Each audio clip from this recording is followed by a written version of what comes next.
আমার পক্ষ থেকে তো আলাদা কোনো কিছু বলার না, যে পুরো দেশের মানুষই একই কথা বলছে, এবং দেশের মানুষ যখন সবাই একসাথে কোনো ন্যায্য দাবি রাখে তখন সেটা একটু হলেও মাথায় আনা দরকার যে সেটা ফেলে দেওয়ার মতো না। তো আমরা আমাদের যে ভাইরা, যে বোনগুলো মারা যাচ্ছে, যে ভাইটা মারা গেল, দেখেন যদি আপনি সুস্থ স্বাভাবিক মানুষ হন, আমরা রাত্রেবেলা ঘুমাতে পারবেন না।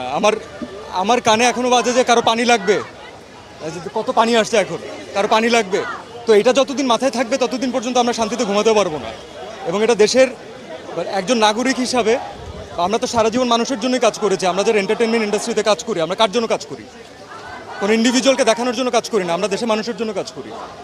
তো আজকে তাদের যে ছাত্ররা, যারা ইয়াংরা, যারা হচ্ছে আমাদের মেইন অডিয়েন্স, যাদের আমাদেরকে প্রয়োজন, আমরা যদি তাদের সাথে না দাঁড়াতে পারি তাহলে আসলে কেন কাজ করলাম? এর থেকে কাজ না করা ভালো, অন্য কোনো কিছু করা বেটার।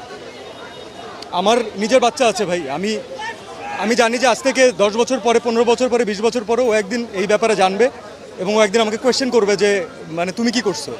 তখন আমি বুক উঁচু করে বলতে চাই যে না, আমি কিছু চেষ্টা করছি। So definitely I am with the students. Yes, হ্যাঁ। আপনি নিজেরটা বলেন, আপনার কোনো ক্লাসমেটের সাথে এমন হলে আপনি নিজে থাকতে পারতেন বাসায়? কখনো পারতেন না, এটা থাকা সম্ভব না। এবং এই বাচ্চাগুলো কোনো অনৈতিক দাবি রাখে নাই যে তাদেরকে এভাবে করে প্রাণ হারাইতে হবে।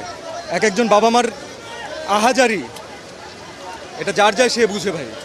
সো এটা আমি জানি না আসলে এখানে কতটুকু আসলে এখানে ঢেকে ঢেকে বলা পসিবল।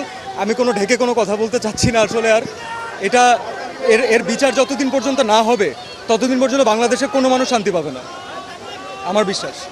Thank you.